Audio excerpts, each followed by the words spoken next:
السلام علیکم ورحمۃ اللہ وبرکاتہ۔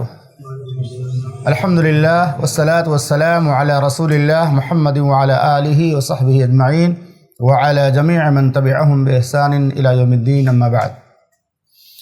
آج کے درس کے لیے ہمارے سامنے جو حدیث ہے وہ بھی صبر سے متعلق ہے، اور اس کا موضوع ہے ایک نبی لہو لہان کرنے والوں کے حق میں دعائے خیر کرتے ہوئے، چوٹ پتھر کی کھائے مگر دی دعا، چوٹ پتھر کی کھائے مگر دی دعا، پھول و پھل دینے والے شجر کی طرح۔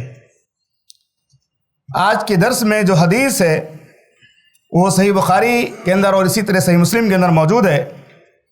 راوی حدیث ابو عبد الرحمن عبداللہ بن مسعود رضی اللہ تعالی عنہما ہیں۔ وہ بیان کرتے ہیں کہ کأنی انظر الی رسول اللہ صلی اللہ علیہ وسلم، یہ ایک ایسی شاندار حدیث ہے کہ جب میں نے یہ حدیث سنی تو میرے ذہن پر نقش ہو گئی، گویا کہ میں ابھی بھی وہ منظر دیکھ رہا ہوں۔ کأنی انظر الی رسول اللہ صلی اللہ علیہ وسلم، گویا کہ ابھی بھی اللہ کے رسول صلی اللہ علیہ وسلم کو میں دیکھ رہا ہوں کہ آپ ایک نبی کا واقعہ بیان کر رہے ہیں، ایک پیغمبر کا واقعہ بیان کر رہے ہیں۔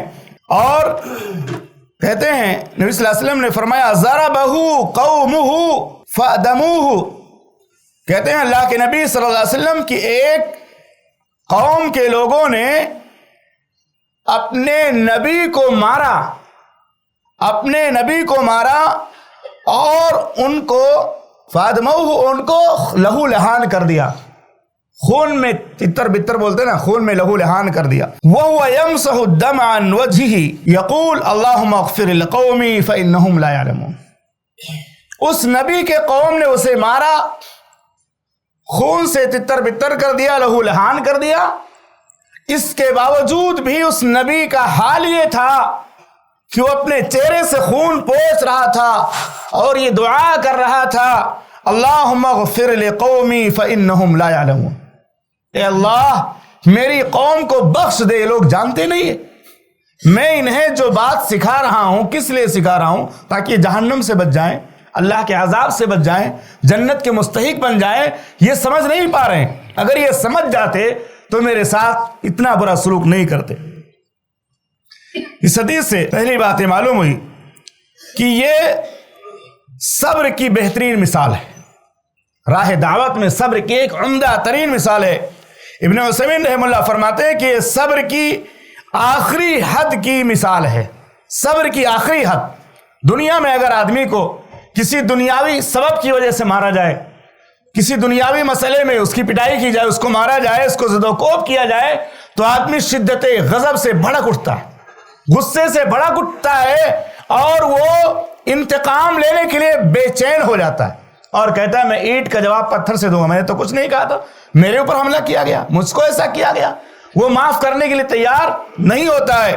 اور یہاں ایک پیغمبر ہے جس کا اپنا کوئی ذاتی فائدہ نہیں، کوئی دنیاوی فائدہ نہیں کہ لوگ اس کو دولت دیں، روپیہ دیں، پیسہ دیں، لوگ جو ہے اس کے ساتھ بہت بھلائی کریں۔ اس کا مقصد یہ ہے کہ لوگ جہنم سے بچ جائیں، جہنم سے بچ جائیں۔ اس مقصد کے لیے لوگوں سے کہتا ہے لوگوں صرف اللہ کی عبادت کرو، اللہ کے ساتھ کسی اور کی عبادت نہ کرو۔ ہر پیغمبر کا یہی پیغام تھا، اس کی یہی دعوت تھی، اس کے باوجود لوگوں نے اس پیغمبر کو مار دیا، مارا اور زخمی کر دیا، لہو لہان کر دیا۔ پھر بھی وہ پیغمبر دعا کرتا رہا اللہم اغفر لقومی فإنہم لا يعلمون۔ اسی طرح محمد رسول اللہ صلی اللہ علیہ وسلم کی زندگی آپ پڑھیں گے، غزوہ احد کے موقع پر آپ کے دانت شہید ہوئے، آپ کے سر میں چوٹ آئی، آپ کا چہرہ زخمی ہوا، اس کے باوجود آپ نے بد دعا نہیں کی۔ طائف کے موقع پر آپ صلی اللہ علیہ وسلم کو بہت زیادہ زد و کوب کیا گیا، آپ پر پتھروں کی بارش کی گئی، آپ کو بہت زیادہ تکلیف پہنچائی گئی، پھر بھی آپ یہی کہتے رہے اللہم اہد قومی فإنہم لا يعلمون، اے اللہ میری قوم کو ہدایت دے، جانتے نہیں ہیں۔ اگر آج یہ مسلمان نہیں ہوتے تو بعد میں یہ نسلیں مسلمان ہوں گی، اور وہی ہوا کہ بعد میں طائف کے لوگ مسلمان ہوئے اور اسلام کا مرکز بن گیا وہ۔ تو محمد رسول اللہ صلی اللہ علیہ وسلم کی زندگی میں بھی اس طرح کی مثال موجود ہے۔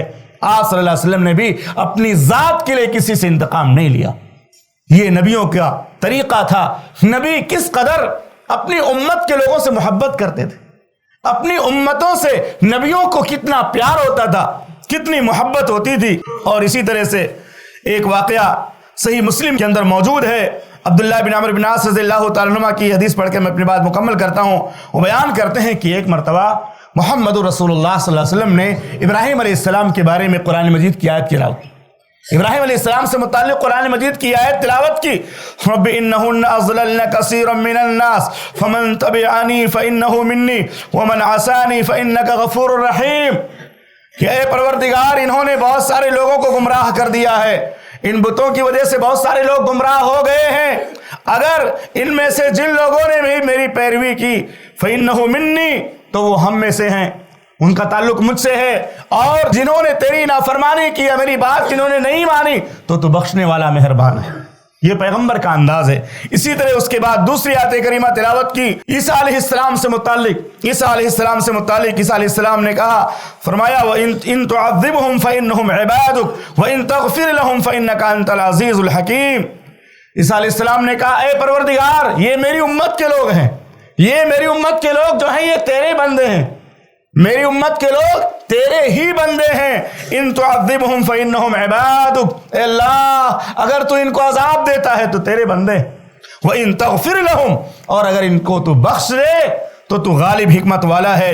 اس کے بعد اللہ کے نبی صلی اللہ علیہ وسلم نے اپنے دونوں ہاتھ اللہ کی بارگاہ میں اٹھائے. اس کے بعد محمد رسول اللہ صلی اللہ علیہ وسلم نے اپنے دونوں ہاتھوں کو اللہ کی بارگاہ میں اٹھا دیا. اس کے بعد صحابی بیان کرتے ہیں اللہ کے نبی صلی اللہ علیہ وسلم دعا کرنے لگے اپنی امت کے لیے. ابراہیم نے اپنی امت کے لیے دعا مانگی، عیسیٰ نے اپنی امت کے لیے دعا مانگی، محمد رسول اللہ صلی اللہ علیہ وسلم اپنی امت کے لیے دعا مانگنے لگے. اللہم امتی، اللہم امتی، اے اللہ میری امت کو بخش دے، اے اللہ میری امت کو بخش دے. ہوا بکا، یہاں تک کہ محمد رسول اللہ صلی اللہ علیہ وسلم امتی امتی کہہ کر کے رونے لگے، امتی امتی کہہ کر کے رونے لگے. تو اللہ تعالیٰ نے جبریل کو حکم دیا، جبریل جاؤ میرا محبوب رو رہا ہے، میرا محبوب رو رہا ہے، جاؤ اس سے پوچھو کس بات پر رو رہا ہے. فقال اللہ عز و جل یا جبریل اذهب الى محمد، محمد کے پاس جا کر پوچھو تو صحیح کیوں میرا محبوب رو رہا ہے. جبکہ اللہ کو پتا تھا، اللہ کو معلوم تھا کہ محمد صلی اللہ علیہ وسلم کیوں رو رہے ہیں. وَرَبُّكَ أَعْلَمُ فَاسْأَلْهُ مَا يُبْكِيكَ، جاؤ اس سے پوچھو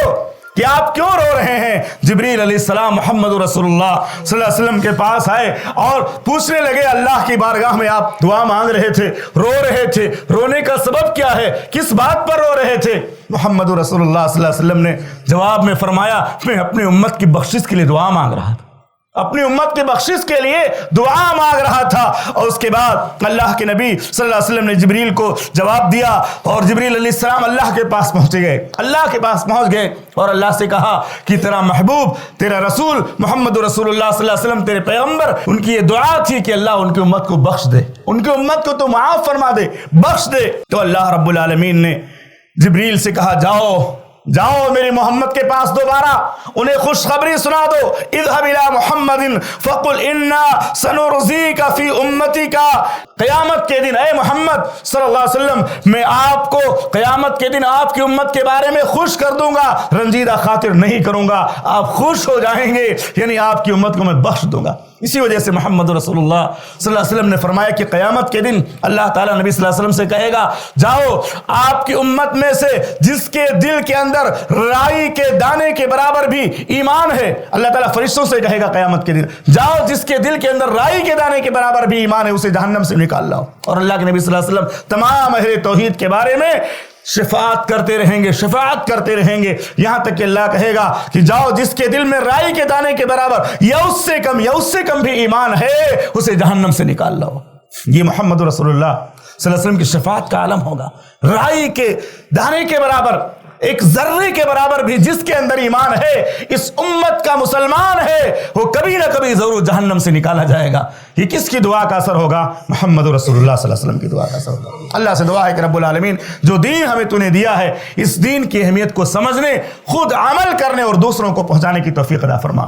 کتنا عظیم دین ہے، نجات کا اور اسی طرح جہنم سے بچانے والا دین، دنیا اور آخرت میں امن نصیب کرنے والا دین. رب العالمین ہمیں اس دین کی قدر کرتے ہوئے اس کے مطابق زندگی گزارنے کی توفیق عطا فرما اور ایمان کے ساتھ موت نصیب فرما. السلام علیکم ورحمۃ اللہ.